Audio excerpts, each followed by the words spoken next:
Ever since F1 Twitter got popular at the beginning of 2021, I've seen a lot of people saying that their driver is better than another because they had a faster qualifying time, or they beat their teammate by more, etc, etc. And this got me thinking, because I think they're all being stupid.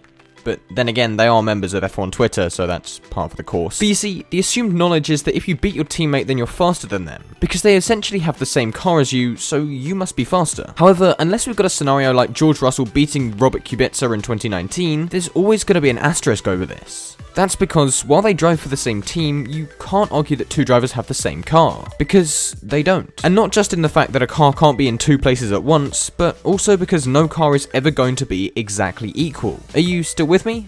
Good. Let me explain what I mean then. So let's assume we're halfway through a race in the middle of the season and we have Nikita Mazepin lapping faster than Mick Schumacher, with both of them on the same tyre. So we assume that Nikita Mazepin is the better driver, right? Wrong. What I haven't told you is that Mazepin has a different setup on the car that works better on this particular tyre compound. And I haven't told you that Mick's engine is 9 races old, while Nikita's is brand new. And I haven't told you that Mick picked up some light damage from a curb which we can't see. Do we still assume that Nikita's the better driver? Now we have all this information, it becomes very hard to tell who's actually faster. Maybe Mick's faster but he's being held back by the car, or maybe Nikita's faster and all the factors against Mick's car don't make as much of a difference as we'd expect. And this leads me on to the reason this video is titled 19 of the fastest cars in the world. This is because even at the start of the season, with every car running on brand new engines, chassis and tyres, there will still be a minute difference in the performance of a team's two cars. It might be the weight or height of a driver, or the brand of helmet they use, or even just a bolt that's been tightened to a slightly different level on the two different cars. But there will always be something that means we won't ever see the two cars being truly equal, however small. There's a reason that in the rare instance we have two drivers set the exact same lap time in qualifying, the one who set it first is given the position. And that's because of a thing called track evolution. In the dry, this is when the cars going round and round the deformed circle leave a layer of their tyres behind, which makes the track grippier the longer it gets used. In the wet, the cars going round and round push the water on the track to the side, meaning the track will be less wet, even slightly, for the next driver. It's not uncommon to find out that teams only have one new spec part for the weekend, and they give it to a preferred driver. This part, whether beneficially or detrimentally, will change the performance of the car, and as a result we won't be able to compare the two drivers for that weekend. All this isn't to say that beating your teammate in F1 isn't an achievement, because it still very much is. Over the course of the season, each driver will probably get the same setup by chance or choice an equal number of times. They'll both take the same number of new engines, have a similar amount of pit stops, and so on. If you beat your teammate over the course of a season, it generally means you're the better driver. You'd be stupid to argue that Max Verstappen and Lewis Hamilton weren't leaps and bounds ahead of their teammates last season, because even though they probably got the preferential treatment by the team, they still had to earn it by being the better drivers from the outset. That's why we see top teams nominate a first and second driver so often.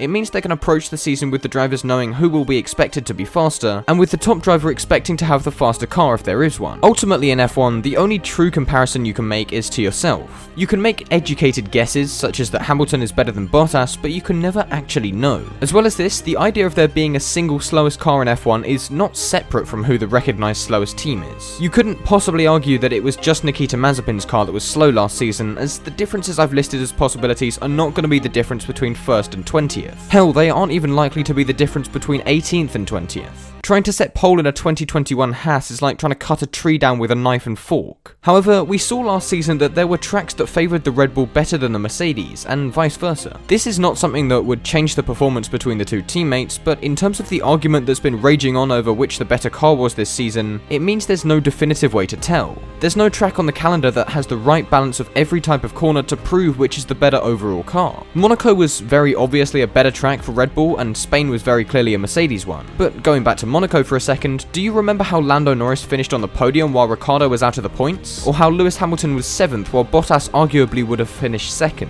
How do we explain that in terms of the cars only being slightly different? Easy. Monaco's a track that exacerbates any small issue in a car, and Lewis was running a lower downforce setup than Bottas apparently. As for Ricciardo, I think we can put it down to a lack of confidence in the car, as we can for the entirety of the 2021 season. If you want my take on it, I think the Red Bull was the faster overall car last season, and Lewis Hamilton just massively overdrove the Mercedes. But in 2020, I think we can all agree that the Mercedes was the faster car and simply didn't need overdriving. But what is overdriving? Essentially, it's the F1 name for outperforming, which means to perform better than. But how do you outperform a machine that has a set limit as to how fast it can go?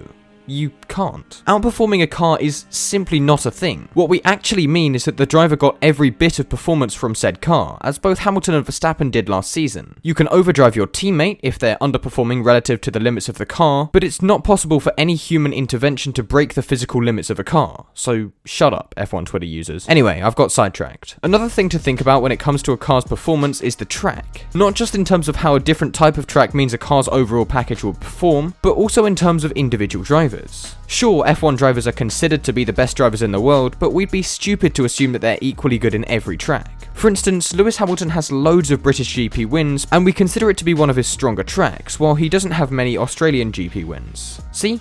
Even Lewis has flaws. Plus, we haven't considered something that's talked about a lot at the moment: confidence. It would be fair to assume that Lando Norris's confidence took a hit after losing the Russian Grand Prix win, which arguably could have affected his season from then on. Likewise, Ricciardo's lack of results in the car could have led to a downward spiral, where he lost confidence from his previous result, which then resulted in him performing worse in the following race, and so on. As well as confidence in their abilities, a driver needs confidence in the car. It's something often attributed to Red Bull's car that only Max can drive it, and that's because it looks a tricky car to drive. Max knows exactly what to expect of it when he makes a certain input, and therefore he can get the most of it. On the contrary, Checo's only had 1 year to adjust to the car, and while he may have known in his head that it had the grip to do what he wanted it to do, he may not have trusted that knowledge and therefore not have been able to get the most out of it. You can also see this principle in action if a driver spins or crashes in practice. They might take less speed into the corner they had the incident in during qualifying or the race, so as not to repeat the incident. It's things like this that separate the good drivers from the great, as a world champion driver will be able to ignore the previous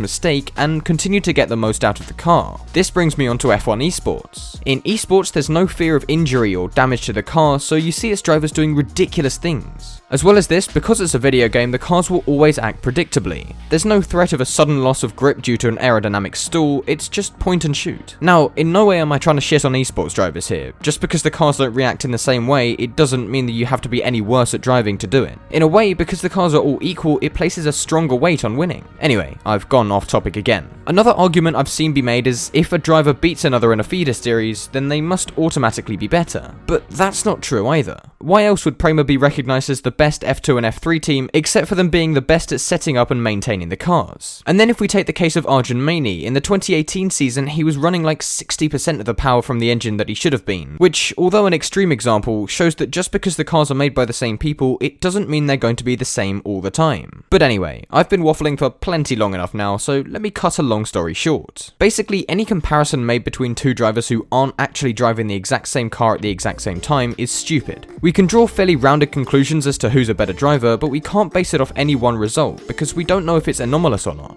We need a full season to make any conclusions, but even then we can't know anything for sure. We'll never know who the best driver of all time is, nor will we know the worst. But we don't need to know who's good to enjoy their success. Thank you for coming to my TED Talk, hope you enjoyed. Now, subscribe.